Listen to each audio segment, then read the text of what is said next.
उस जमाने की है जब एक देश पर एक राजा राज करता था। राजा बहुत ही समझदार और अक्लमंद था, पर वो अभी तक कुंवारा था। उसे अपनी पसंद की लड़की नहीं मिल रही थी। मंत्री, तुम्हें जो काम दिया गया था, क्या तुमने उस काम को संपन्न किया? माफ कीजिए महाराज, हमने पूरा राज्य ढूंढ लिया, लेकिन हमें ऐसी लड़की कहीं नहीं मिली।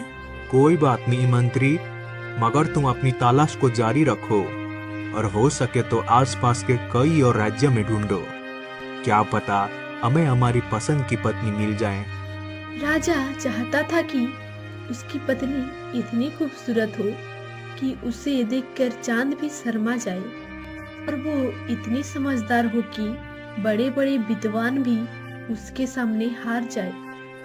उसके मंत्री ने उसके कुछ खास दूतों को बोला कि ऐसी लड़की कहीं पर भी मिले तो तुरंत खबर लेकर आओ। मगर कई साल तलाशने के बाद भी ऐसी लड़की कहीं नहीं मिली। जो लड़कियां अक्लमंद और समझदार थी वो खूबसूरत नहीं थी, और जो खूबसूरत थी उनमें अकल की कमी थी। राजा को कुछ समझ में नहीं आ रहा था कि वो करे तो करे क्या। उसको बस यही दिन रात चिंता रहती थी कि उसके बाद उसके राजगद्दी का वारिस कौन बनेगा। महाराज, आप अगर बुरा ना माने तो मैं आपसे एक बात कहना चाहता हूँ। ये क्या मंत्री, बोलो, तुम कहना क्या चाहते हो? महाराज, अगर मेरी मानो तो आप एक गरीब आदमी की भेष बनकर राज्य से दूसरे राज्य घूमे। फिर हो सकता है कि कोई लड़की आपको पसंद आ जाए। राजा को मंत्री की सलाह बहुत ही पसंद आई। उसने एक गरीब आदमी की भेष बनाया और महल से निकल गया। अभी वह राज्य के बाहर निकला ही था कि उससे एक किसान मिला जो कि अपने गांव जा रहा था। भाई, अगर तुम मेरे साथ चलना पसंद करोगे तो मैं भी तुम्हें सवारी पर बिठा लूंगा। अरे भाई, तुम तो खुद ही पैदल चल रहे हो और तुम मुझे क्या सवारी में बैठाओगे? राजा ने उस बात का कोई जवाब नहीं दिया और दोनों साथ साथ चलने लगे। उन दोनों थोड़ी ही दूर गए होंगे कि एक खेत के पास से गुजरे जिसमें धान की फसल खड़ी थी। बहुत अच्छी फसल है, लेकिन पता नहीं कि ये फसल कटी हुई है या बिना कटी। तुम्हें नजर नहीं आता ये फसल कटी हुई है या बिना कटी? मेरे भाई, बहुत सी चीज ऐसी होती है जो होती कुछ और दिखाई कुछ और देती है। बेचारा किसान को ये बात समझ में ही नहीं आया।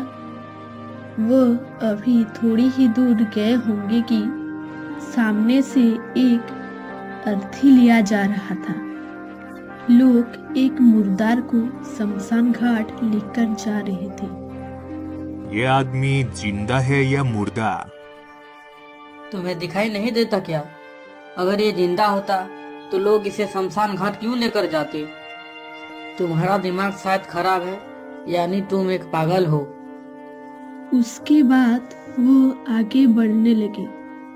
चलते चलते शाम हो गई और किसान का गांव भी आ गया। अरे भाई, तुम कहाँ जाओगे?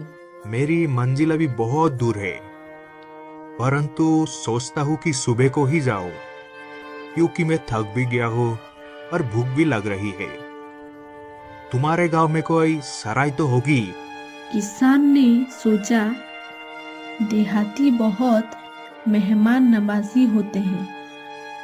बेचारा अभी रात को कहाँ जाएगा, कहाँ घूमता फिरेगा। पता नहीं इसके पास पैसे हैं या नहीं। क्यों ना इसे अपने घर पर ही ले चलूं। एक रात की ही तो बात है, सुबह तो ये चला ही जाएगा। अरे भाई, ये एक छोटा सा गांव है, यहाँ सराई कहाँ पर होगी।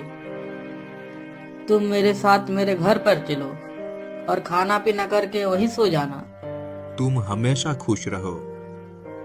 तुम्हारे घर में कितने लोग हैं? 3 लोग हैं, मैं, मेरा पत्नी और एक मेरा बेटी है। क्या तुम्हारी लड़की की शादी हो गई? अभी नहीं, लेकिन सोचता हूँ इस बार फसल बेचकर उसका शादी करवा दूं।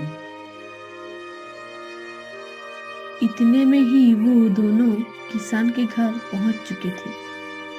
किसान ने अपने घर का दरवाजा खटखटाया और वो दोनों अंदर आए। किसान की पत्नी बड़ी ही बेचैनी से उसकी राह देख रही थी। उसने एक अजनबी को किसान के साथ देखा तो बड़ी ही हैरानी हुई। किसान के घर था बहुत ही छोटा, लेकिन बहुत ही सुंदर और साफ सुथरा। लगता था कि किसान ने अपनी उम्र भर की कमाई अपने मकान पर ही लगा दी थी। तब किसान की बेटी बाहर आती है। ऐसा मालूम हुआ कि चांद खुद जमीन पर आ गई। वाह, कितना खूबसूरत मकान है, लेकिन मकान के ऊपर एक लाल रंग की कमी है। किसान ये सुनकर सोचने लगा, लेकिन किसान को कुछ समझ में नहीं आया। अच्छा भाई, इन बातों को छोड़ो, अब चलो, तुम हाथ मुंह धो लो, अब हम चलो खाना खाते हैं। रात का खाना खाने के बाद मैं कुछ देर तक टहला करता हूँ। ये सेहत के लिए बहुत ही अच्छा है। मैं कुछ ही देर में वापस आ जाऊंगा। दरवाजा बंद कर लो। बड़ा ही अजीब आदमी है, रास्ते भर अजीब अजीब बातें करता रहा कि मेरा दिमाग ही खराब हो गया। पिताजी, ये आदमी बेवकूफ नहीं, यानी बहुत ही समझदार है। अरे बेटिया, जरा सोचो कि हम दोनों पैदल ही जा रहे थे कि इसने मुझे कहा तुम अगर मेरे साथ चलना पसंद करो तो मैं तुम्हें सवारी पर बैठा लूंगा। ऐसी बात भला कोई अक्लमंद आदमी कैसे कर सकता है। पिताजी, उसका कहना बिल्कुल सही था। जब कोई आदमी सफर करता है तो थोड़ा सा फासला भी काटे नहीं करता, मगर 2 आदमी साथ चले और बातें करते रहे तो लंबा सफर भी कम लगने लगता है।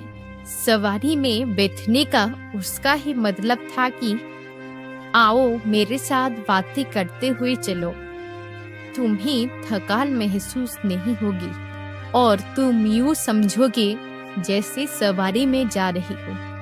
चलो, ये बात भी मैं मान लेता हूँ, लेकिन उसने अर्थी को देख के ये क्यों कहा कि ये जिंदा है या मुर्दा।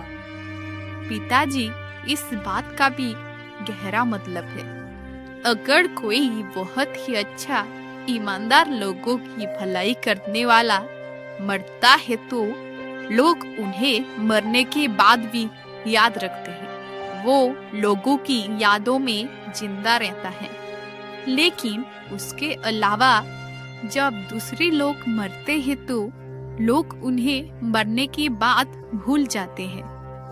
उसका पूछने का वही मतलब था कि मरने वाला इंसान किस तरह का इंसान था। लेकिन उसने फसल को देखकर ये क्यों कहा कि फसल कटी हुई है या बिना कटी।